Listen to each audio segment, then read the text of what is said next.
Bienvenue à toutes et à tous pour cette journée régionale technique sur le réemploi dans les matériaux du bâtiment. Je suis Marion Michelin, responsable du pôle innovation et filière à la Crèce Bretagne. On va démarrer par une plénière d'ouverture. Je vous propose que nous passions dès maintenant à la table ronde d'ouverture. Franz Dagneau et Sarah Fruy, je vais vous appeler auprès de moi pour poser quelques éléments d'introduction. Nous allons commencer par qu'est-ce que l'économie sociale et solidaire, puisque peut-être parmi vous dans la salle, certains se demandent mais pourquoi la Crèce, Chambre régionale de l'économie sociale et solidaire, est-elle présente ici? Je laisserai Franz répondre à cette question. Je vous donne 2-3 éléments sur de quoi on parle quand on parle d'économie sociale et solidaire. On est sur un mouvement plutôt historique qui a trouvé des bases juridiques dans une loi de juillet 2014, dite loi Hamon, et qui a permis de poser un cadre légal à l'économie sociale et solidaire en précisant quels étaient ses membres et quels étaient les éléments nécessaires à son développement. Ce mode d'entreprendre, puisque l'économie sociale et solidaire intervient sur de très nombreux champs d'activité, Michel le disait tout à l'heure, sur tout un tas de besoins sociétaux, repose sur des principes, la finalité d'utilité sociale, une lucrativité limitée et une gestion démocratique. Et le périmètre, puisqu'on nous demande souvent, mais concrètement, l'ESS, c'est quoi? L'ESS regroupe l'ensemble des structures juridiques dont le statut est associatif, coopératif, mutualiste ou une fondation. Et la loi de 2014 est venue rajouter les sociétés commerciales de l'ESS, sans rentrer dans le débat. Ce sont des entreprises avec un statut conventionnel, mais qui répondent aux principes de l'ESS. Et comme je le disais, les structures de l'ESS sont présentes dans énormément de secteurs d'activité. Peut-être pour zoomer un peu plus spécifiquement sur la situation économique de l'ESS en Bretagne.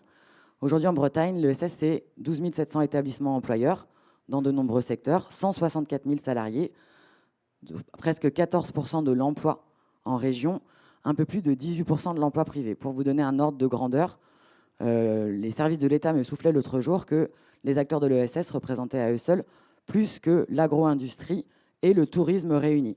Ça vous donne une idée de l'ampleur de l'activité en Bretagne. Et les spécificités, ou la présence des acteurs de l'ESS, elle varie selon les territoires. On est entre 11 et 21% de l'emploi selon les EPCI. Ces éléments étant posés, vous aurez un peu de place pour les questions en fin de plénière, mais je passe sans plus tarder la parole à Franz pour vous présenter les structures ESS dans le champ du réemploi des matériaux du bâtiment. Bonjour tout le monde, donc moi c'est Franz Dagneau, j'ai un peu souvent 2 casquettes dans le réemploi des matériaux. Je suis salarié de Noria Formation, on est un organisme de formation basé à Saint-Nicolas-de-Redon. On forme sur l'éco-construction mais aussi sur le réemploi des matériaux. On est le seul centre en France à avoir des certifications sur la thématique du réemploi des matériaux. Et je suis également cofondateur d'une recyclerie de matériaux qui s'appelle l'Écrouvis, qui est aussi basée à Saint-Nicolas-de-Redon. On est à 50-100 mètres de la région Bretagne. On est en Pays de la Loire, mais on est vraiment juste à côté. Et du coup, je suis membre du réseau qu'a présenté Noémie juste avant. Et donc, l'ESS et le réemploi, ce n'est pas une histoire récente. Ça fait très longtemps que l'ESS et le réemploi sont connus. Et même, en fait, les acteurs de l'ESS sont les précurseurs du réemploi dans tous les secteurs d'activité. On pense en particulier aux communautés Emmaüs, et même si le mouvement Emmaüs a plus largement que des communautés, d'autres actions aussi dans le réemploi. On pense également à Envie et aux relais qui sont un peu les historiques du réemploi, et en particulier en Bretagne. Et sur la thématique du réemploi des matériaux, et bien également, c'est les acteurs et actrices de l'ESS qui sont précurseurs. À l'échelle francophone, on pense à l'ASBL belge Rotor, qui existe toujours et qui a un peu relancé le sujet du réemploi en Europe. On pense aussi également en France à Bellastock, qui a une dizaine d'années également pris à corps le sujet du réemploi et a permis de faire émerger un certain nombre de choses. Et puis, il y a une petite dizaine d'années, il y a un certain nombre d'acteurs ESS qui ont émergé sous forme de recyclerie de matériaux à Toulouse, à Romans-sur-Isère, à Nantes. Et puis, il y a un peu plus d'une petite dizaine d'années, donc là ces recycleries ont émergé en 2014-2015. Et puis, quelques années après, il y a eu une nouvelle vague de recyclerie de matériaux donc, qui sont apparus en Bretagne il y a 6 ans. Et vous voyez dans cette carte que en fait, les acteurs du réemploi de matériaux se sont étoffés au fur et à mesure, et donc pas uniquement les recycleries de matériaux, mais comme le disait Noémie, vraiment sur un peu l'ensemble, quasiment l'ensemble de la chaîne de valeur du réemploi, et du coup une capacité à offrir une offre de service assez large. Et pourquoi un réseau en Bretagne? Aujourd'hui, on est un des réseaux les plus forts et les plus dynamiques sur la thématique du réemploi des matériaux à l'échelle nationale. En fait, il y avait déjà des réseaux réemploi, mais plutôt généralistes, qui étaient animés par la CRES. Et lorsque des acteurs du réemploi se retrouvent dans ce réseau-là, se disaient on partage pas mal de choses, mais pas exactement. En tout cas, le réemploi de matériaux ne peut pas se résumer que aux activités de recyclerie, mais c'est bien plus large que ça. Et du coup, il y a eu la volonté, accompagnée par la CRES, de créer son propre réseau, et du coup, avec justement rassemblant la dynamique grâce au projet d'innovation, entre autres, sur lequel travaille Marion, qui suit ce projet depuis le début. Et donc, les ingrédients qui font la force de notre réseau, c'est donc, comme a été dit, mais la montée en compétences. En tout cas, on apprend ensemble, et c'est la force quand on démarre des activités. On ne maîtrise pas tous les sujets, et quand on démarre une activité économique, c'est aussi réussir à offrir des services, offrir un produit. Ça s'apprend aussi. Donc, on s'apprend entre nous. C'est coopérer. Alors, c'est un peu un grand mot, coopérer. Mais en vrai, quand on se balade en France, on sent qu'en Bretagne, on sait ce que ça veut dire vraiment coopérer. Et si le réseau breton des acteurs de l'ESS et du réemploi de matériaux est aussi fort, c'est bien parce qu'en Bretagne, on a cette culture de la coopération et de la confiance, et qu'on sait le faire. Puis également, c'est structurer la filière, c'est répondre à la demande, et donc c'est tout l'enjeu de ce réseau-là. On pense en particulier à l'expérimentation Garmat dans le Finistère Nord de guichet unique, qu'on observe pour savoir quelles réponses on va apporter dans les années prochaines à l'échelle de la Bretagne en termes d'offres de services. Mais la coopération, elle n'est pas uniquement entre acteurs de l'ESS. En tout cas, on ne fait pas de l'entre-soi. En tout cas, notre coopération, elle est aussi avec plein d'autres acteurs. Et c'est aussi la force de notre réseau. Et les acteurs dans la diversité, ce qui fait qu'aujourd'hui, notre réseau, le réemploi des matériaux est complètement intégré dans la filière bâtiment. Et du coup, l'enjeu et la force de la coopération des acteurs de l'ESS et de ce qu'on propose, c'est de faciliter l'interconnaissance, cette interconnaissance entre différentes cultures. Et parce qu'au début, on ne se comprend pas trop, on ne parle pas forcément le même langage, on n'a pas les mêmes intentions, mais sauf qu'on peut quand même avancer ensemble. Et du coup, la force d'un réseau et de travail coopératif au plus large, c'est bien de travailler et faire travailler ensemble. Et l'exercice qui vous était proposé juste avant, c'est un peu à l'image de ça. Et en fait, cette journée, on l'a pensé aussi comme une journée de la coopération et de faire croiser les cultures, faire du lien et apprendre ensemble. Merci Franz. Merci. Sarah. Donc, bonjour à tous. Donc, Sarah Fruit, Bâti-Récup. Pour ceux qui ne nous connaissent pas encore, on est un bureau d'études et une plateforme de réemploi. Et petit clin d'œil, France, dans un an, on va fêter nos 10 ans de rencontre. Voilà. Ça a commencé avec une petite causerie sur l'éco-construction. Et en fait, le thème du réemploi s'est un peu imposé entre nous deux. Et Mathieu du RIPER nous a vite rejoints. François de Murmure aussi. On a monté Rien à jeter à l'Hôtel Pasteur. Ça a été le premier pied à l'étrier de ce réseau, de ce qu'on a monté aujourd'hui et qu'on est heureux de partager avec vous. C'est donc une filière, donc c'est une multitude d'acteurs, des métiers différents qui viennent d'un coup se mettre en ordre de marche et devenir opérationnels. Et donc là, on est assez heureux de voir l'évolution. Voilà, on n'est pas en 2019 et encore on peut même remonter à 2016, à notre première carte 2017 où on n'était pas si nombreux que ça. Et on est heureux de voir qu'aujourd'hui, le réseau s'est étoffé et qu'on a des compétences qui se sont vraiment développées à la fois sur le chantier, mais aussi en études, pour répondre à de nouveaux enjeux, à chaque typologie de maître d'ouvrage que vous êtes. Vous avez des complexités et donc on a des acteurs en face pour y répondre. Je profite de ce petit moment. Hier, on se tenait le premier salon du réemploi à notre plateforme. On a réuni près de 200 acteurs et surtout, il y avait 30 exposants. Ça a donné du concret pour montrer des structures qui font du reconditionnement. Je crois qu'aujourd'hui, on arrive à des étapes quand même qui se sont plutôt bien franchies sur la partie études, mais sur la partie chantier, il y a encore des freins à lever. Et hier était une belle vitrine de ce qu'on peut faire aujourd'hui très facilement dans des conditions assurantielles, dans des conditions décennales ou non, justement. Donc ces acteurs-là, on va faire une restitution sur le site de Bâti-Récup. Vous pourrez voir tout cet écosystème, mais du coup voilà 200 personnes, donc ça c'est la preuve qu'il y a encore besoin de montrer, il y a encore besoin de diffuser, Et des journées aussi, comme aujourd'hui, contribuent. Et donc, je finirai sur des remerciements, parce que les tout premiers qui nous ont soutenus, c'est l'ADEME, la FFB, j'ai vu Philippe Cardon tout à l'heure, Brémy, Batilab, à l'époque Réseau Breton, qui nous ont donné en fait la parole dans des journées techniques, qui nous ont permis de mettre en lumière notre pratique. À l'époque, on était encore au stade de l'idée. Et maintenant, on est à un stade beaucoup plus abouti, beaucoup plus mûr. L'année dernière, à la journée à Saint-Brieuc aussi, était assez émouvante de voir les personnes que ça rassemble. Mais voilà, c'est grâce à vous aussi, structure qui nous avait donné la parole et nous avait permis de montrer qu'on pouvait faire et qu'on pouvait agir avec des structures de l'ESS, mais aussi des entreprises de tout type. Voilà, merci. Merci à tous les deux. Je vais vous laisser poser les micros. Je le répète, vous avez sans doute plein de questionnements. On vous propose d'ouvrir une plénière introductive. Je pense que vous pouvez vous rasseoir. Je vais appeler nos autres intervenants. Juna Patin, Marie-Angèle Sanchez, Anne-Laure Marchal. Et puis, on aura Jérémy en duplex de Toulouse Métropole. Peut-être un tout petit mot pour introduire. Donc, l'objectif, c'est de vous passer la parole pour apprendre un petit temps de zoom sur les enjeux que traverse la filière du réemploi des matériaux du bâtiment. Ils sont nombreux. Et pour introduire cette journée, on a fait le choix de zoomer sur 2 sujets spécifiques qui sont souvent des représentations et donc des freins à la mise en action. Voilà, donc on aura l'occasion d'intervenir à la fois sur les questions de modèle économique, sur les questions d'assurance, et puis on terminera par des retours d'expérience en Bretagne et en Occitanie, afin de se dire, si, regardez, c'est possible, on l'a fait et on va continuer à le faire. Et on terminera avec un temps d'échange. Voilà. On est un tout petit peu en retard, donc ceci est une semi-consigne pour vous, mesdames. Je vous laisserai vous présenter peut-être au moment de votre prise de parole. On va commencer avec toi, Juna, sur les questions de modèle économique des coûts du réemploi. Et je pense que je peux te laisser oui, je veux bien. La zapette. Merci. Bon, je vais lancer un petit chrono du coup.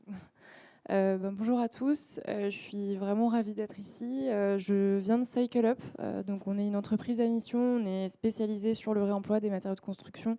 On a plusieurs entités dans cette entreprise, donc une partie conseil où je travaille, on fait principalement du BET, de la MO réemploi.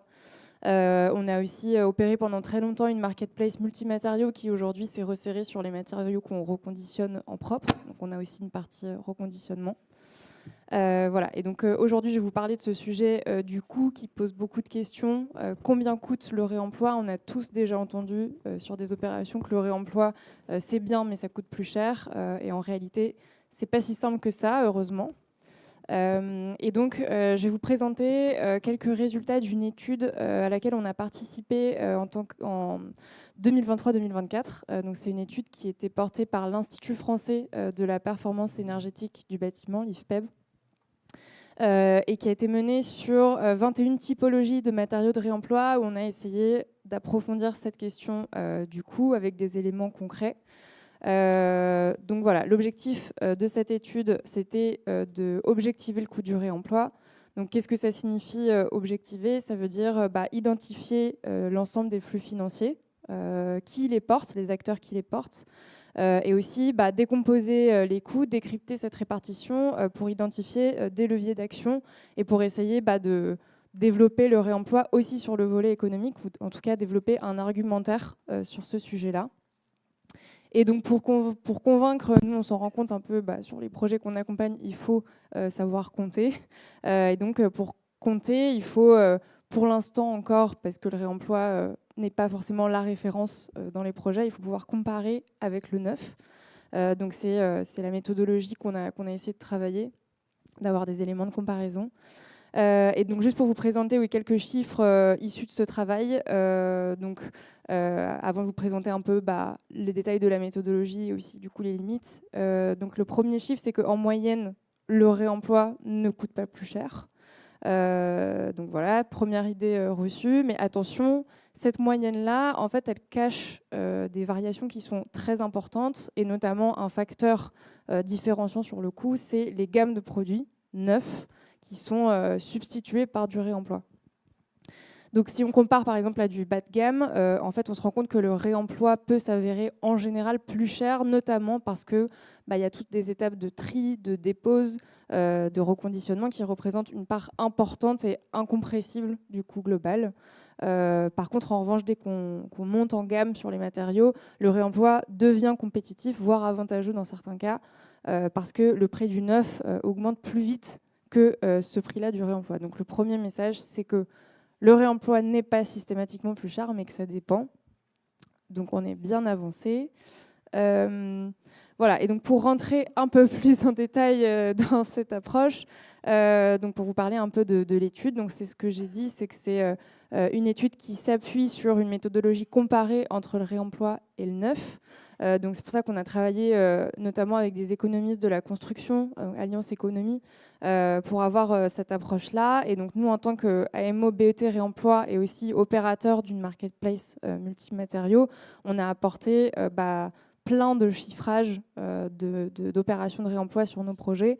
Et on a apporté aussi cette vision du prix de vente, un peu de mise en relation de l'offre et la demande avec les quantités de vente qu'on a pu faire sur certaines typologies qui sont plus ou moins importantes pour avoir ces prix réels. On a aussi interrogé des acteurs de certaines filières qui étaient relativement structurés à l'époque. Donc on a aussi cité tous ces acteurs-là pour avoir ces prix-là et donc essayer d'avoir une approche qui soit vraiment de terrain et pas uniquement théorique sur les coûts. Sur les scénarios, donc il y a 5 scénarios qui ont été comparés dans cette étude. Il y a 2 scénarios de réemploi. Tout simplement, il y a un scénario dit flux direct où on paye la dépose, le conditionnement, le coltinage, donc un peu ce qu'on voit sur des cas de réemploi in situ par exemple, et des flux indirects où on achète un matériau brut de réemploi et ensuite toutes les opérations de réemploi se succèdent. Et sur les scénarios de neuf, on a donc 4 familles de produits, bas, milieu et haut de gamme pour comparer.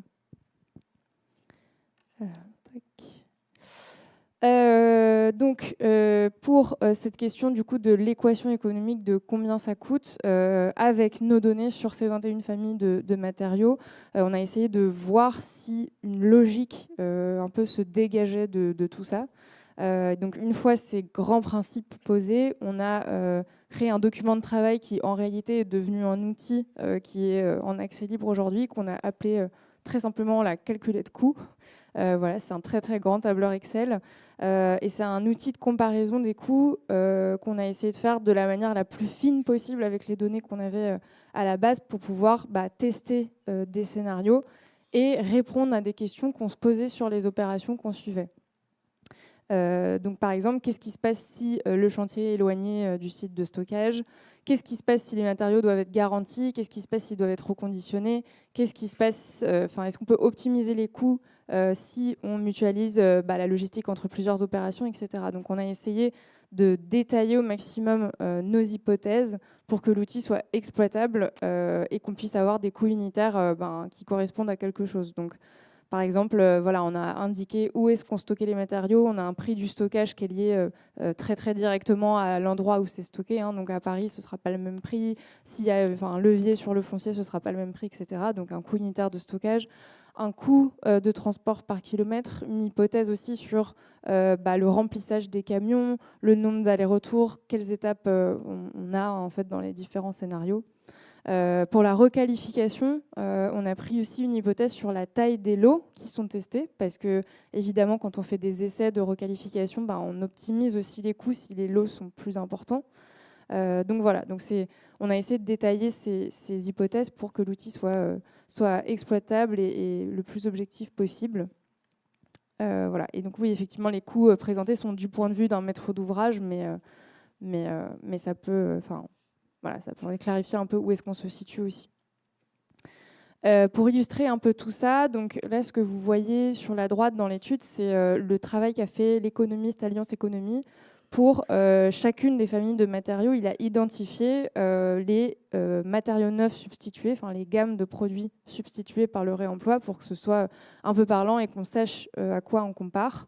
Et donc voilà, pour le cas de la brique qui est présentée ici, Donc les conclusions de l'étude, c'est que dans un contexte, on va dire, favorable, avec un lot homogène qui est suffisamment grand, avec des quantités qui sont assez importantes, un schéma logistique qui est maîtrisé, etc., le réemploi peut être compétitif avec du neuf haut de gamme.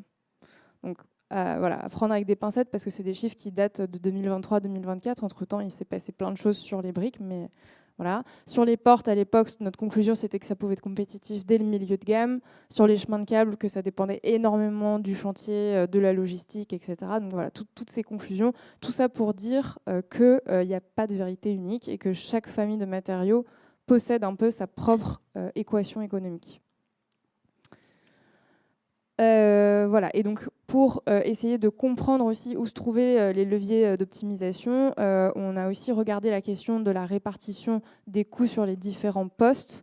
Et donc, une des grosses conclusions de l'étude, mais ça va choquer personne, je pense, mais c'est que sur un matériau neuf, la majorité du coût, elle est liée à l'achat du produit, donc 64%.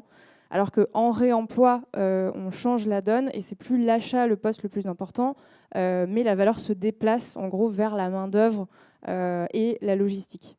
Donc, autrement dit, ce que montrent ces chiffres, c'est que le réemploi injecte de la valeur locale, c'est lié très très fortement à l'humain, au travail de l'humain, que derrière c'est un peu une transformation, c'est même carrément une transformation structurelle, parce qu'on passe à un modèle de coût qui est fondé sur une main-d'œuvre qualifiée et spécialisée. Et donc ça, par la suite, ensuite on a tiré des leviers de massification, donc on a aussi intégré dans l'étude à l'époque, donc former les acteurs de la dépose soignée, professionnaliser, voire si possible industrialiser certains process de reconditionnement, anticiper au maximum la demande, planifier les flux, favoriser l'accès au foncier à un prix attractif, etc., etc. Plus c'est anticipé et structuré, plus il y a de leviers économiques possibles. Alors là, une autre question aussi qu'on s'est posée, c'est qui paye tout ça. Voilà, quand on parle de coûts, il ne s'agit pas uniquement d'un montant total, mais aussi quels sont les flux financiers et qui met la main à la pâte. Et donc l'étude s'est portée un peu sur établir un peu tous ces flux-là et quels étaient les nouveaux acteurs aussi qui s'intégraient dans un schéma de réemploi.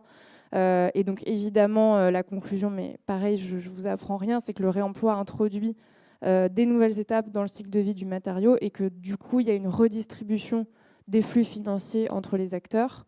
Les coûts, ils disparaissent ou ils apparaissent pas forcément, mais ils changent de main et changent de répartition, en gros.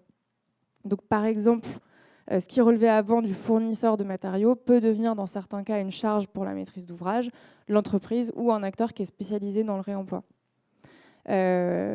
L'intervention, par exemple, d'un bureau d'études spécialisé, c'est un coût supplémentaire pour la maîtrise d'ouvrage. Mais c'est des coûts aussi qui, derrière, permettent de garantir la traçabilité des matériaux, qui permettent de vérifier la conformité des matériaux à son usage. Par ailleurs, ils vont forcément aussi permettre de maîtriser des coûts qui arrivent plus tard dans le projet et qui sont liés notamment aux primes d'assurance, aux coûts de remise en état après une dépose soignée, après une dépose non soignée, c'est pas les mêmes, etc., etc. Donc le message clé, c'est que le réemploi, il change la structure économique d'un projet. Il ne se contente pas de remplacer un matériau neuf par un matériau ancien, mais il réorganise aussi les flux financiers. Donc il redistribue en gros la valeur et les coûts entre les différents acteurs. J'arrive à la conclusion, donc on va rester dans les temps. Donc ce qu'on peut retenir de ce type d'études, c'est que nous, ce qu'on essaye de dire aussi, c'est que le réemploi peut être compétitif. Faut qu'il soit bien pensé, il faut qu'il soit bien anticipé. Souvent, il faut qu'il soit accompagné. Par principe, il n'est pas plus cher ou moins cher, il obéit à sa propre logique avec des paramètres multiples qu'il faut prendre en compte, qui sont liés à la logistique, aux quantités des lots, au contexte territorial, aux filières qui sont présentes, au niveau de gamme aussi qui est visé dans le projet. Il y a des marges de manœuvre qui existent. Donc, dans le réemploi, ça va être d'anticiper et de structurer. Dans le neuf, on va être beaucoup plus dépendant de facteurs externes, par exemple la fluctuation du prix des matières premières. Et donc, ce que permet aussi ce type d'observatoire des coûts, c'est d'avoir une granulométrie qui est assez fine et donc d'identifier aussi des leviers d'optimisation. Ça permet de de cibler les bons leviers, les bonnes familles de matériaux, peut-être de construire des stratégies qui sont équilibrées entre différentes familles, des familles plus compliquées, des familles plus simples, qui permettent d'avoir un équilibre aussi financier sur le projet à la fin. Et donc pour conclure, en termes de perspective de cette étude, voilà, ce que je vous présente aujourd'hui, c'est des chiffres qui datent de 2023 avec les données qu'on avait à l'époque. Donc ce qu'il faudrait, ce qu'on aimerait, nous, c'est qu'elles soient actualisées, qu'elles soient enrichies au fur et à mesure que les filières se développent et se structurent. Pourquoi pas créer un bâti prix du réemploi, voilà, qui permettrait d'avoir cette référence partagée un peu par tous les acteurs, une base commune, donc qui permettrait aussi de donner confiance et que montrer que ce n'est pas une utopie budgétaire, le réemploi, ce n'est pas non plus uniquement une contrainte, c'est un nouveau schéma, une nouvelle approche qu'on peut mener avec des outils précis. Voilà, et donc l'étude, elle est entièrement gratuite et accessible et téléchargeable sur le site de l'IFPEB. Vous avez aussi la calculette coût au format Excel, donc vous pouvez vous amuser avec. Et voilà. J'ai fait 13 minutes. Super. Merci beaucoup, Juna. Pour ce qui me concerne, j'ai pas mal de questions, mais je pense qu'on va attendre les différentes présentations. En tout cas, je retiens que au-delà d'une réelle économie, c'est plus un changement de paradigme sur la valeur économique et le déplacement de la valeur dans la chaîne, mais avec des effets positifs sur l'activité locale et plus globalement sur l'environnement. Le fait est, voilà, par une diminution aussi des éléments de transport. Ce changement de paradigme, on l'aborde aussi dans les questions d'assurance. Et du coup, je me tourne vers toi, Marie-Angèle Lazapette. Super. Voilà, je te laisse te présenter et puis après développer un petit peu ton propos. Merci beaucoup. Merci beaucoup tout d'abord pour l'invitation à cet événement. Je suis Marie-Angèle Sanchez, je suis ingénieure suivi des innovations à l'agence Qualité Construction. Et je ne veux faire qu'une mise en perspective parce que le temps imparti est très court. Mais vous rencontrerez tout à l'heure ma collègue Émilie Roquepotet en atelier qui pourra approfondir le sujet. Donc, j'ai travaillé pour l'agence Qualité Construction. Je suis ingénieure suivi des innovations et référent sur les sujets de réemploi. Pour cette structure qui est une association loi 1901 reconnue d'intérêt général et dont la mission est la prévention des désordres et l'amélioration de la qualité dans la construction, qui regroupe d'ailleurs les principales organisations professionnelles de la construction en tant que membres. Et juste pour votre connaissance, notre mission regroupe notamment l'observation de la pathologie, ensuite la prévention via 2 commissions et pour conclure des actions de communication auprès des professionnels. Le réemploi, finalement, ce n'est pas une pratique nouvelle, hein, c'est une pratique millénaire, mais qui présente aujourd'hui des enjeux nouveaux et des enjeux très divers. Le premier, c'est cet enjeu des transitions écologiques, hein, au sens plus large, auquel il va falloir répondre par une massification. Ça, c'est le premier enjeu. En parallèle, il va y avoir, en lien avec cette massification, un enjeu de fiabilisation et sécurisation des pratiques. Et la réalité de terrain, c'est que autant le réemploi millénaire dont on était habitué, il faisait face ou il avait recours en fait à un nombre très limité de matériaux, autant aujourd'hui, les matériaux disponibles sur les marchés disponibles au réemploi sont très divers et très variés. Donc ça, c'est en effet une des difficultés. Ce qu'il faut comprendre aussi, c'est que le réemploi peut entraîner des responsabilités nouvelles. Dans un schéma classique pour une opération de construction, on va avoir un maître d'ouvrage qui va venir contractualiser avec un maître d'œuvre, qui va contractualiser avec des entreprises. Et en fait, ces entreprises, elles vont pouvoir, dans certains cas, en cas de sinistre, pouvoir se retourner sur le fabricant. Mais in fine, c'est surtout le fabricant qui va faire la caractérisation des produits. Et c'est sur cette base qui vont être basées la plupart d'opérations de construction. Or, quand on rentre dans le schéma du réemploi ou de la réutilisation, on va rencontrer tout d'abord un maître d'ouvrage A qui va déconstruire une opération, donc il va faire appel à un diagnostiqueur, un déconstructeur, etc. On va voir en parallèle un maître d'ouvrage A, ça peut être le même, ou B, qui va rentrer dans le schéma classique, donc il va faire appel à un maître d'œuvre, à des entreprises, etc. pour son opération. Mais la spécificité du réemploi, c'est qu'il va y avoir tout un schéma, toute une variabilité en fait, des schémas et des montages des projets qui vont apparaître, hein, qui ont déjà été exprimés par Juna. C'est-à-dire que ces matériaux, on va pouvoir les pourvoir auprès d'un maître d'œuvre, ça va être via une plateforme, ça peut être via un des constructeurs, etc., etc. Et ça, ce sont des éléments nouveaux en termes de responsabilité vis-à-vis des opérations de construction conventionnelles. Et surtout, il soulève la problématique de qui va venir s'engager sur la performance et sur l'aptitude à l'emploi de ce matériau des réemplois qui était auparavant fait par le fabricant. Donc, un petit rappel des nouvelles missions qui peuvent apparaître. Ça va être un diagnostic des ressources, ça va être bien évidemment la dépose, le transport et le stockage des matériaux déposés, la pierre angulaire du réemploi, qui est la caractérisation des performances et de l'aptitude à l'emploi et la traçabilité de ces produits, hein, qui peuvent avoir un impact très fort en fait, sur leur performance, le reconditionnement et bien évidemment la vente. Donc, pour le réemploi, finalement, ce qui devient innovant, c'est cette massification. Cette massification, et comme je le disais tout à l'heure, la multiplicité de familles auxquelles on fait face.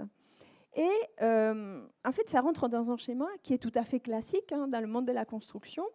Et c'est qu'une technique doit être expérimentée et éprouvée afin de se construire de manière sécurisée, avant de pouvoir devenir traditionnelle et se massifier. Donc, souvent, on peut entendre, effectivement, on avance lentement avec le réemploi, ça prend beaucoup de temps, etc. On a un autre exemple, et c'est très clairement les matériaux biosourcés, on peut s'y référer. Qu'est-ce qui se passe avec les matériaux biosourcés, en particulier la paille? Bon, on a tous, je pense, en tête la maison Feuillette, hein, qui date de 1920, qui est devenue une référence. Il y a eu par la suite un abandon de cette technique de construction en botte de paille. Vers les années 80-90, il y a un regain d'intérêt et on voit apparaître les premières règles professionnelles pour la construction en botte de paille en 2012, avec une mise à jour en 2014 et une deuxième mise à jour en 2018. Donc, il faut comprendre en fait que ce cheminement de l'innovation vers la traditionnalité, non seulement il est courant, hein, et il est vraiment répandu dans ces milieux de la construction, sinon qu'en même temps, c'est en quelque sorte un garant du développement de ces types de techniques, parce que ce qu'il faut aussi garder en tête, c'est que dès lors qu'on va développer des contre-références, ça va constituer aussi des freins au développement en fait, d'une technique. Donc, la meilleure manière, effectivement, de pouvoir avancer des manières sécurisées, c'est de laisser les filières se construire, de pouvoir avancer petit à petit. Et on finit, en effet, par retrouver des référentiels techniques qui sont reconnus non seulement par les assureurs, mais par tous les acteurs de la construction, telles les recommandations professionnelles de réemploi d'éléments structuraux en acier, hein, qui sont aujourd'hui acceptés par la C2P, et de ce fait en technique courante. Donc, très rapidement, qu'est-ce que c'est que cette notion de technique courante? C'est juste un standard et un moyen de fluidifier les échanges entre assureurs et assurés. De lors qu'on va construire en technique courante, on va être de facto dans le contrat de base dans le cadre de l'assurance décennale, et à contrario, quand on va construire en technique non courante, il va falloir se rapprocher de son assureur qui fera une analyse de risque et qui pourra soit donner des limites au contrat, soit appliquer une surprime, etc. Mais la différence de en fait, d'être en technique courante à d'être en technique non courante, c'est que d'un côté, on peut voir la massification, et quand on est en technique non courante, on continue à avancer dans le cas par cas. C'est ça qu'il faut en retenir. Juste un mot sur le programme Ambre. C'est un programme qui a été signé mardi dernier à Reno Days. C'est Agir et mobiliser pour bâtir, rénover avec le réemploi et qui est piloté par les différents acteurs que vous voyez à l'écran, dont une des missions est bien évidemment la sécurisation et la fiabilisation des pratiques professionnelles via des recommandations professionnelles, mais pas que. Je vous invite à les consulter. Je n'ai pas trop le temps d'avancer sur les sujets. Et très rapidement, quelques éléments de maîtrise pour les pratiques de réemploi. Dans un premier temps, bien évidemment, privilégier l'utilisation des matériaux et des produits de seconde œuvre issus du réemploi, qui sont susceptibles de ne pas entraîner une impropriété à destination ou une atteinte à la solidité de l'ouvrage, c'est-à-dire qui ne vont pas déclencher la décennale, pour en parler de manière plus claire, et qui vont nécessiter en même temps moins de justifications techniques et d'essais. Il va falloir prévoir dès la phase programmation le coût de l'évaluation des caractéristiques techniques pour que cela ne constitue pas des freins déjà quand on est dans la phase projet. Il faut bien évidemment impliquer l'ensemble des acteurs du projet les plus en amont possible, y compris son assureur. Et la montée en compétences a été évoquée à plusieurs fois ici aujourd'hui, et la formation et la qualification pour les nouvelles missions est vraiment indispensable. Je vous remercie. Merci beaucoup à toi, Marie-Angèle.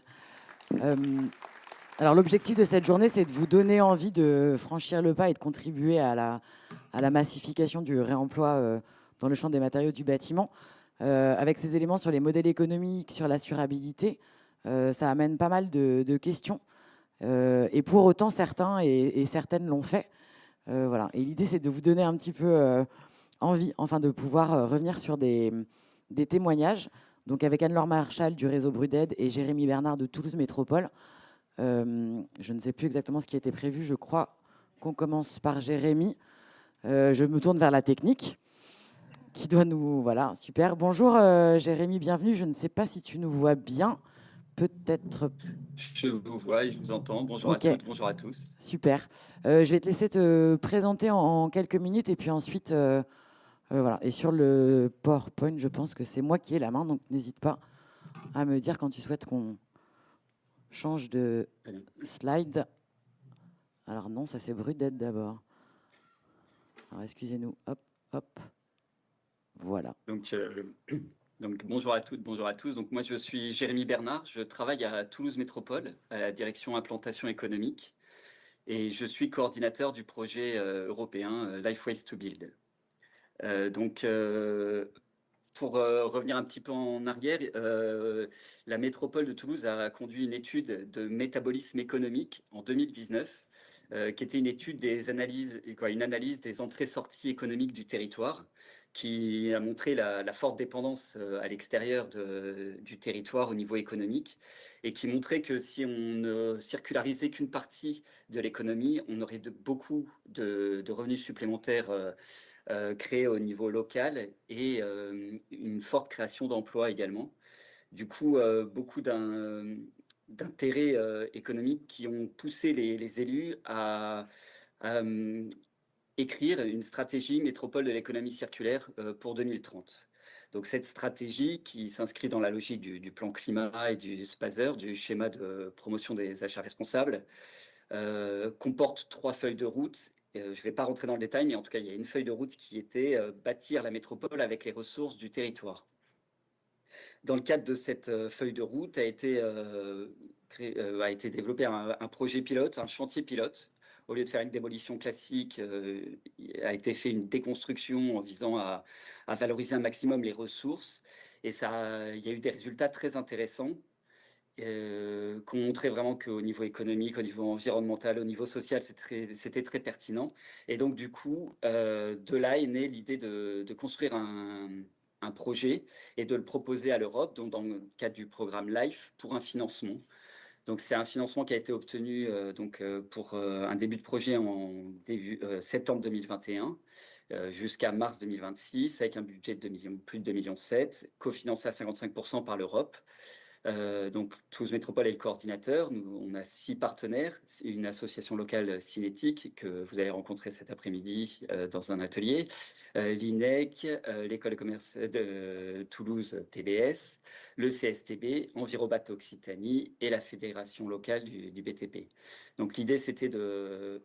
En gros, l'idée, c'est de développer l'économie circulaire, réduire l'impact du BTP au niveau pour préserver les ressources et produire moins de déchets, structurer les filières, mettre en place des politiques d'achat plus circulaires et d'accompagner la montée en compétences de la filière du BTP. Donc, il y a tout un ensemble d'outillages que je ne vais pas détailler, mais il y a une plateforme numérique qui a été mise en place, des formations, des closiers types, etc. Donc, beaucoup de choses qui ont été déployées dans le cadre du projet pour massifier sur le territoire.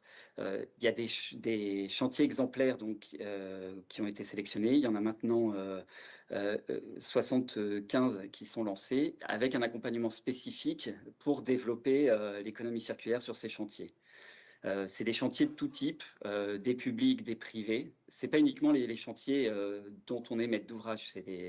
On a fédéré les maîtres d'ouvrage à travers la signature d'une charte. Il y a 33 maîtres d'ouvrage engagés maintenant.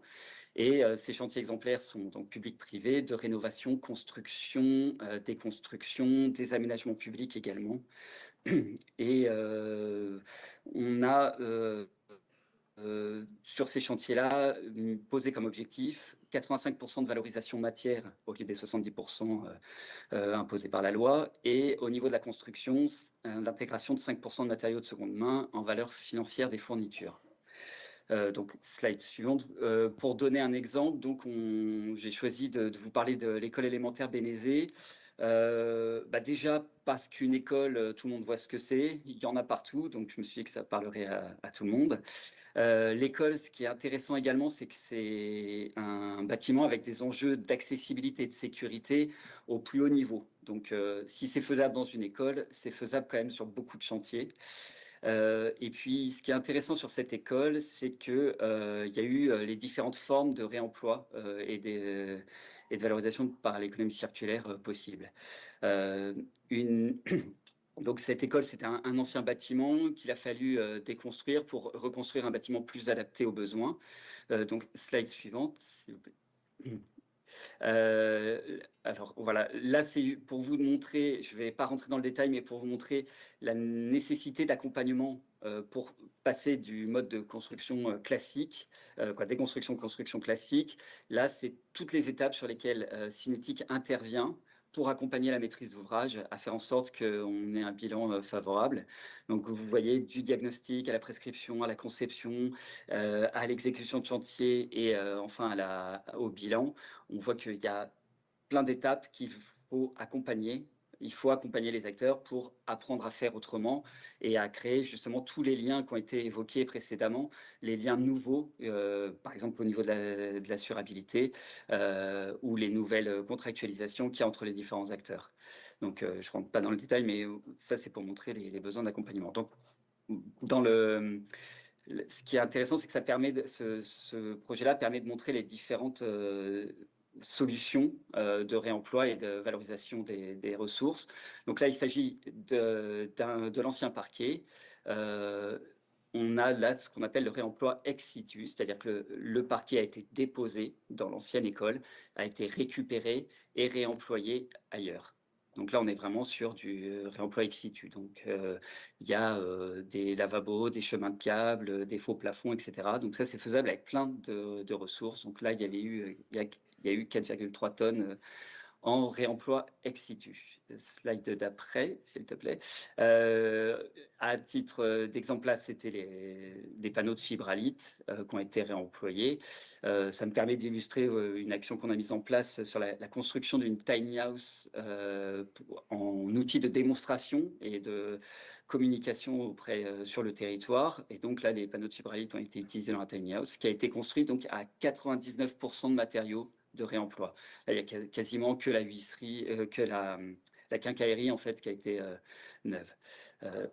Slide suivante. Là, la boucle ex situ sur le parquet, par exemple, il peut devenir un nouveau parquet. Donc, on est vraiment dans du réemploi, c'est-à-dire même usage, un nouveau un nouveau parquet dans un appartement.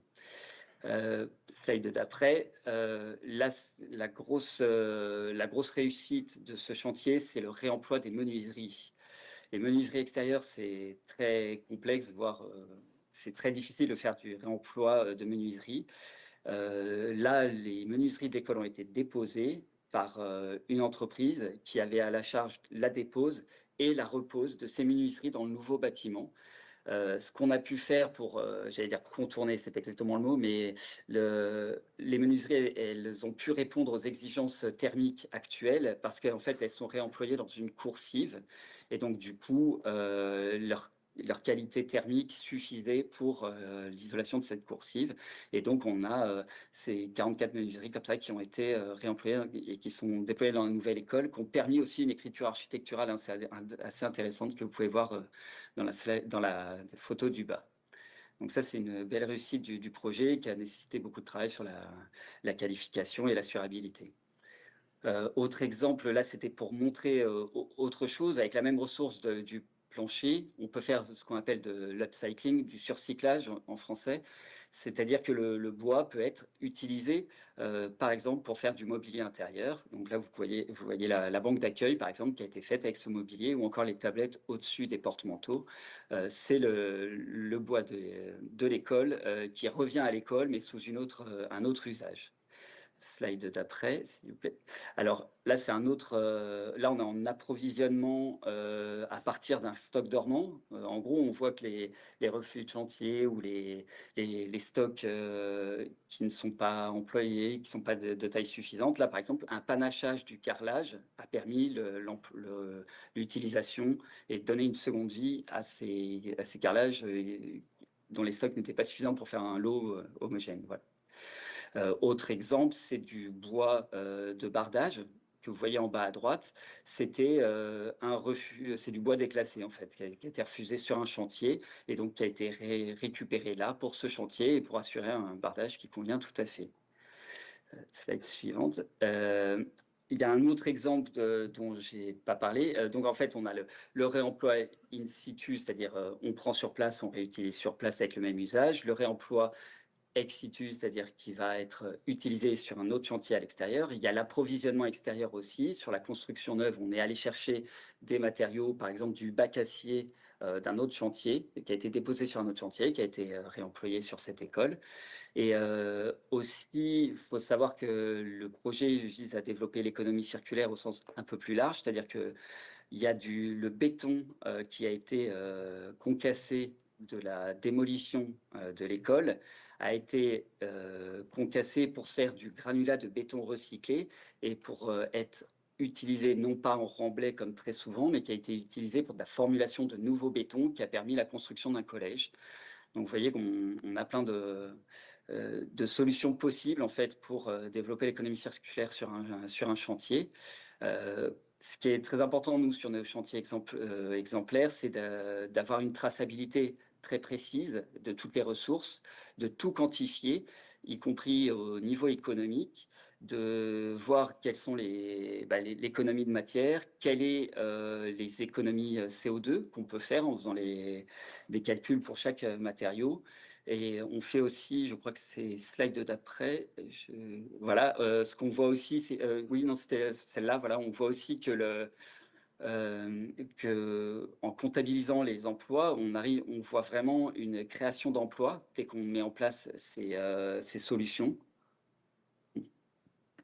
Sur les chantiers. Et on voit aussi, point intéressant, on dit toujours que le réemploi, développer l'économie circulaire sur les chantiers, c'est plus cher. Nous, ce qu'on constate sur nos chantiers, c'est que c'est pas systématiquement plus cher, voire on a des gains. Là, c'est le cas avec 46 000 € quasiment d'économie pour la maîtrise d'ouvrage. On arrive, nous, globalement, à de l'ISO-coût. C'était pour avoir des chantiers qui visent à faire justement ce que le titre de votre plénière, c'est le changement d'échelle. C'était l'idée, là, c'était pas d'avoir des projets pilotes où on pousse les curseurs de manière un peu artificielle. Là, l'idée, c'était de voir comment on peut changer d'échelle en trouvant des modèles qui conviennent à tout le monde, c'est-à-dire qui sont à ISO-coût, et des solutions qui ne retardent pas les chantiers. Ça nécessite plus de temps, mais c'est du temps qui va être du temps masqué, c'est plus d'ingénierie, plus de travail, mais il va être en temps masqué, c'est-à-dire que ça ne retarde pas l'exécution d'un chantier. Sinon, on n'arrive pas à convaincre les maîtres d'ouvrage. Si on leur dit ça va vous prendre plus de temps et que ça va coûter plus cher, ça ne marche pas. Là, on y arrive grâce à ces deux critères vraiment importants. Slide suivante. Donc, aujourd'hui, on a 22 bilans finalisés, on a 17 bilans chiffrés. Vous pouvez voir qu'on a des résultats. On voit que c'est possible, en fait, en poussant les exigences, on arrive à faire, donc dans les conditions que j'ai données, des bons résultats de recyclage, de réemploi, une réduction d'émissions de gaz à effet de serre intéressante, une création d'emplois, et voilà, la valorisation matière qu'on visait à 85%, elle est largement dépassée. On voit qu'on peut vraiment faire différemment sur ces chantiers. Slide suivante. Et une des vocations d'un projet européen comme ça, c'est de faire en sorte que ce qui est déployé localement bénéficie bien sûr sur le territoire, cherche à disséminer au maximum sur le territoire, mais également au-delà du territoire. Et donc on a pour ce faire créé des accords de réplication qu'on a signés donc d'abord avec l'Eurométropole de Strasbourg, qui a déployé la méthodologie sur un gros chantier chez eux. On a ensuite signé d'autres accords de réplication avec la ville de Bologne, la ville de Marseille, la métropole de Montpellier et la communauté d'agglomération de Tarbes-Lourdes-Pyrénées. Et enfin, récemment, avec des Bretons. Et donc, c'est dans cette idée-là qu'on a signé avec Saint-Brieuc et Rennes Métropole pour faire en sorte de partager nos outils, nos retours d'expérience, qu'on bénéficie de vos retours d'expérience et que nous, on partage nos méthodologies et ce qu'on a pu tester, notamment dans les clauses, dans les marchés, etc. Voilà. Super, merci beaucoup Jérémy pour ce témoignage. Vous pouvez rester avec nous, il y aura un temps de questions après la dernière intervention, si c'est possible. Super. Alors, du coup, je vais revenir à la zapette. Le micro, c'est bon. Et on revient un peu en arrière. Donc, dernier témoignage de cette table ronde avec un retour d'expérience breton. Je vous laisse vous présenter. Bonjour, donc je suis Anne-Laure Marchal, je suis chargée de développement au sein du réseau Bruded. Alors juste pour vous présenter peut-être ce qu'est Bruded. Donc c'est un réseau d'échange entre collectivités, entre élus. C'est un réseau d'élus locaux qui compte aujourd'hui près de 280 adhérents, près de 300 adhérents, sur la Bretagne et la Loire-Atlantique. C'est un réseau qui a fêté ses 20 ans cette année. Le réseau a commencé avec 3 petites communes bretonnes qui comptaient autour de 500 habitants. Puis s'est rapidement développé à 12 et aujourd'hui compte 280 collectivités. Progressivement, donc le réseau, il compte principalement des petites communes. Alors, 80% de nos adhérents sont autour de 3000 habitants. Aujourd'hui, le réseau compte des communes de plus grande taille. Il faut citer Auray, Plérin, Pontchâteau, des communes autour de 10-15 000 habitants. Et dernièrement, on a également conventionné avec le contrat de coopération de Rennes Métropole et le pôle métropolitain de Saint-Nazaire.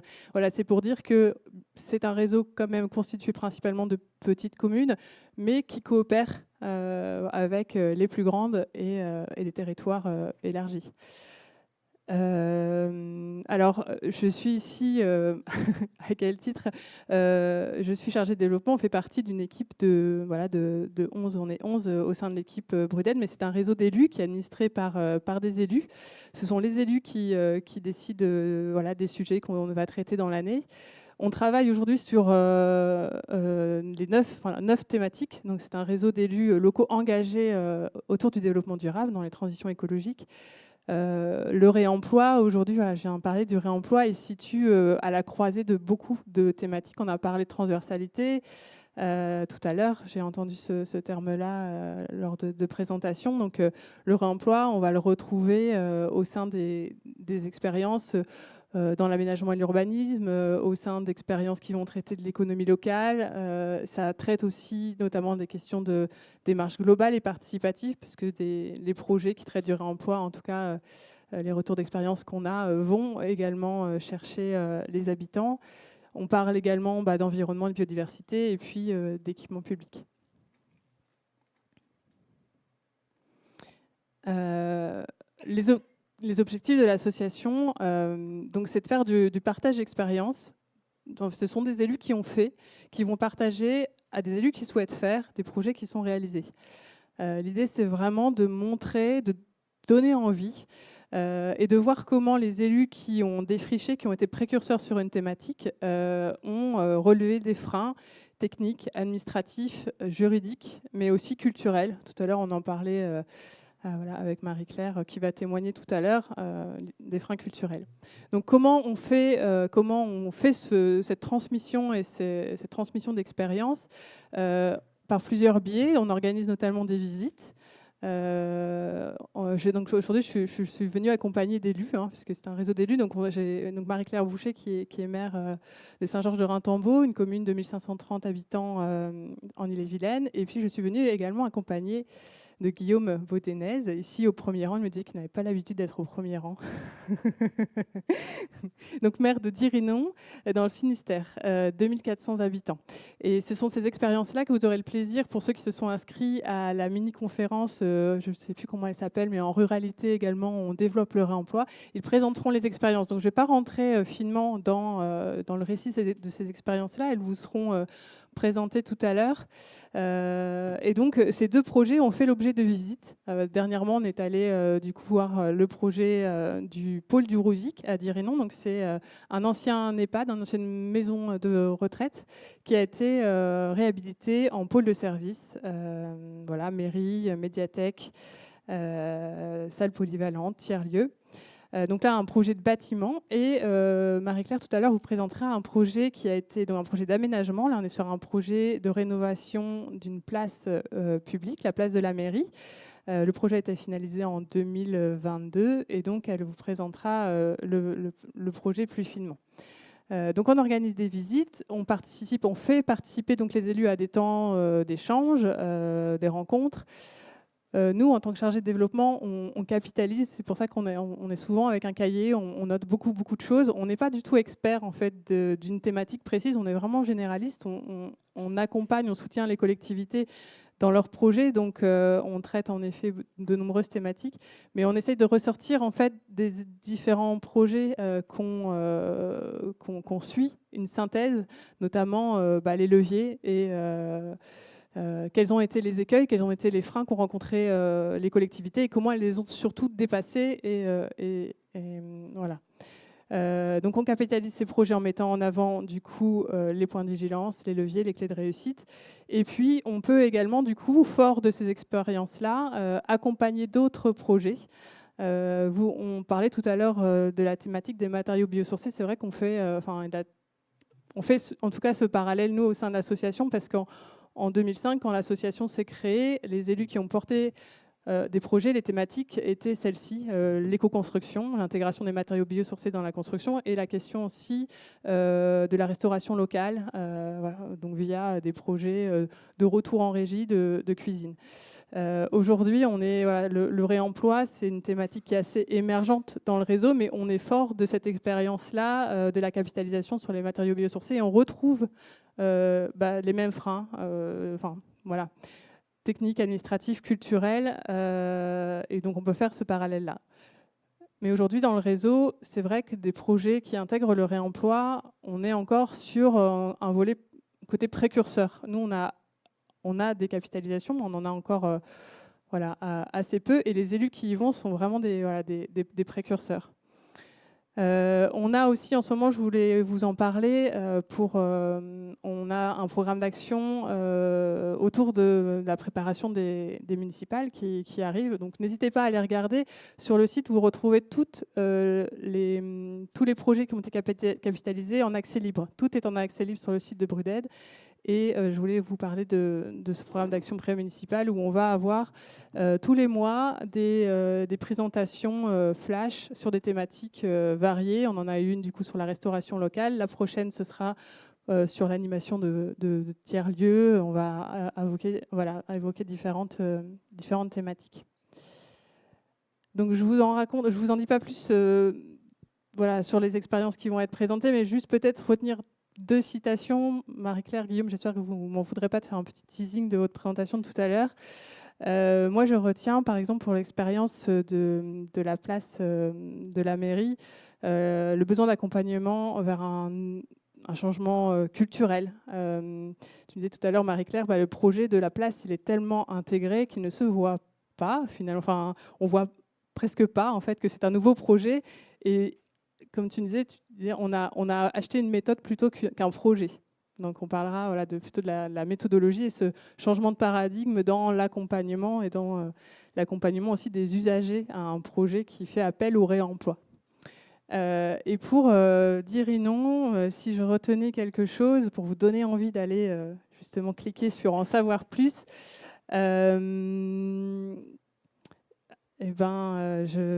je laisserai Guillaume peut-être tout à l'heure dire, mais il y a tellement de choses à dire sur ce projet. Là, j'arrive pas à choisir. Je te laisserai dire tout à l'heure. Mais je vous disais du coup quand même, quand on travaille donc sur une thématique, nous en tant que du coup chargé de développement, on essaye de ressortir une synthèse. J'ai cette je vous propose aujourd'hui de vous faire une petite synthèse dans l'intégration du réemploi dans les différents projets qu'on a pu voir dans le réseau. Alors, quelles sont les spécificités des petites communes et ensuite, quelles sont les clés de réussite? Alors, quand on parle de réemploi dans des projets de petites communes, ce qui ressort, c'est qu'il y a pour les petites communes, le lien politique et le lien technique est assez ténu. On est dans des communes qui ont assez peu de moyens humains et financiers. Parfois, les agents techniques, c'est un secrétaire ou une secrétaire de mairie, un DGS. Donc, c'est une spécificité qu'il faut prendre en compte. Voilà. Donc, ça veut dire que l'élu qui pilote, il est souvent très impliqué dans le projet. Il est souvent très en lien aussi avec ses services. Un service marché public et achat qui repose souvent sur un poste de secrétaire de mairie ou de DGS. On n'est pas en effet à l'échelle de Toulouse, qu'on a vu comme tout à l'heure, et ça change les choses. On peut aussi dire qu'il y a des délais plus rapides entre la demande politique et la mise en œuvre technique. Il y a moins d'interlocuteurs, donc une force, c'est qu'il y a peut-être plus de réactivité. Il y a une manière de faire aussi qui est assez transversale entre justement des agents qui ont souvent plusieurs choses dans leur escarcelle, la voirie, les bâtiments, les fournitures. Donc ça change aussi la manière de faire. Et je disais, du coup, peu de moyens humains et financiers. Qu'est-ce que ça veut dire? C'est que peut-être que dans ces communes-là, il y a une attention. On parlait tout à l'heure de côté traditionnel, de côté innovation, mais peut-être que, voilà, je ne m'avance pas, mais en milieu rural, il y a peut-être une attention très forte à la ressource, au patrimoine, et que du coup, elle s'incarne de fait peut-être un peu plus facilement dans les projets, facilité par justement ce côté petit projet et côté transversal et réactivité. Peut-être une capacité à sortir des sentiers battus, peut-être plus facilement, pour trouver des solutions créatives et de bon sens, même si le mot est à prendre vraiment entre guillemets. Donc des services techniques très, très souvent polyvalents, on l'a déjà dit. Une proximité avec les habitants, au réseau associatif et professionnel. Facilité de montage de chantier participatif, je disais, c'est une des composantes qu'on retrouve en tout cas à la fois donc, pour Saint-Georges-de-Raimtombault et pour le projet que vous verrez du coup à Dirinon. La participation des habitants, des usagers, des agents également à la construction du programme et tout au long du projet. Et ça, c'est aussi une composante qui ressort. Et puis quand même des budgets de travaux plus petits. Donc on est sur des marchés publics plus souples. Et ça compte aussi. Tout ça synthétisé par une citation, un fonctionnement qui associe le devoir d'exemplarité, d'éthique de la commande publique et la souplesse d'un marché privé. Et, c'est grossi, mais ce n'est pas que caricatural. Hop, non, je vais à l'envers. Et je voulais terminer du coup en dressant un petit panorama des clés de réussite, donc issues de ces retours d'expérience du réseau qui intègrent du coup la question du réemploi dans les projets. Et ça, donc, sont les retours des élus. Donc, c'est bien sûr de s'inspirer des expériences. On a vu tout à l'heure donc la personne qui parlait avant moi, qui disait qu'elle elle va tisser un réseau, donc avec plusieurs collectivités. Et ben là, c'est un petit peu, c'est la même chose. Donc, on s'inspire, on va voir ce qu'ont fait les autres. L'importance d'affirmer ses objectifs politiques de sobriété et de les réaffirmer tout au long du projet. Ça, vous le verrez tout à l'heure pour ceux qui participeront à la table ronde, mais c'est très marquant dans les projets. Savoir fédérer autour de son projet, convaincre l'ensemble des acteurs, un peu à la manière justement des projets qui ont intégré le biosourcé, même si c'est plus facile maintenant. Les projets qui intègrent le réemploi, en fait, on se rend compte que pendant tout le parcours du projet, à chaque fois qu'un acteur va intervenir, s'il n'est pas convaincu, eh ben, ça peut capoter très rapidement. Et donc, importance de fédérer vraiment autour de ce projet et de convaincre. Impliquer les services techniques et administratifs en amont du projet, sensibiliser au réemploi, former, valoriser les savoir-faire. Je fais un petit point juste sur la formation. Tout à l'heure, en discutant avec Franz, tout à l'heure, qui vous a fait une présentation, il m'indiquait qu'une des clés de réussite aujourd'hui qui est remarquée dans les projets de réemploi, c'était d'intégrer une clause de formation dans les marchés. Parce que justement, même si on est tous là aujourd'hui à cette journée régionale, quand même, il reste à sensibiliser, à former les acteurs. Et une des clés de réussite, c'est que tout le monde parle le même langage, soit un peu au même niveau de connaissance, et soit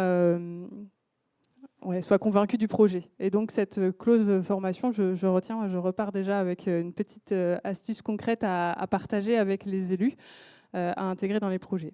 Donc bien s'entourer aussi, et ça, grande clé de réussite, donc les acteurs ressources, réemploi, les AMO, savoir s'entourer de maîtres d'œuvre expérimentés ou motivés, parce que justement, ils n'ont pas tous encore expérimenté, mais si la motivation est là, c'est déjà une grande part du travail. Guillaume vous le dira tout à l'heure, mais dans le parcours du projet, il y a eu des bas, il y a eu des hauts, et notamment une étape où il y a eu une première étude de faisabilité, et le maître d'œuvre n'était pas convaincu du coup par l'envie et le programme de la maîtrise d'ouvrage à aller vers la frugalité, et ça aurait pu faire basculer le projet, mais les élus du conseil municipal ont tenu bon et ont continué sur leur lignée. Voilà, mais ça, c'est vraiment un exemple très concret. Investir sur la matière grise, comme tu disais Marie-Claire tout à l'heure, donc on achète une méthode plutôt qu'un projet, et on l'a vu tout à l'heure, ça demande beaucoup de créativité, finalement l'intégration du réemploi, beaucoup de nouvelles procédures, changement de paradigme dans les procédures, dans le côté assurantiel. Donc nous, on tient ce discours-là auprès des élus qu'on peut accompagner. N'hésitez pas à investir en amont sur la matière grise plutôt que sur la matière. Traduire les objectifs de sobriété de réemploi dans les cahiers des charges de recrutement de la maîtrise d'œuvre et des entreprises. Pareil, je pense que Marie-Claire, Guillaume, vous n'allez pas me contredire sur cet élément-là. Important. Et puis nous, justement, dans notre rôle d'accompagnement en tant que chargé de développement, on peut aussi fournir des cahiers des charges type, même si chaque projet, bien sûr, est particulier, mais quand même veiller à dire aux élus, attention, peut-être mieux bien traduire vos objectifs pour que les maîtres d'œuvre, les personnes qui vont vous accompagner ensuite, comprennent bien vos envies. S'adapter aux opportunités, aux matériaux, au gisement. Alors comme je disais tout à l'heure, nous, on n'est pas experts donc, de la thématique. Veuillez m'excuser par avance, peut-être que je n'emploie pas les bons termes, mais j'apprends des termes nouveaux, donc gisement ou dépose préservante. Voilà, nous, on n'a pas forcément tout ce vocabulaire en tête, mais l'intérêt justement de partager, de participer avec les experts, c'est justement nous d'acquérir ces nouveaux réflexes et de les donner aussi et de les transmettre aux élus, aux collectivités. Et une autre clé de réussite aussi, c'était anticiper la gestion du stock. Peut-être que vous le voyez, la gestion du stock des matériaux sur site ou à proximité. Faire du réemploi, ça nécessite justement d'être très méthodique sur comment on dépose, comment on caractérise et comment on met de côté dans l'attente de réutiliser. Et c'est pareil, c'est quelque chose de nouveau, enfin de nouveau ou de traditionnel, en tout cas qui doit revenir. Et ça fait partie aussi d'une des clés de réussite des projets intégrant le réemploi. Voilà, je ne voulais pas vous en dire plus. Vous aurez la présentation tout à l'heure des projets plus en détail. Merci beaucoup, Anne-Laure.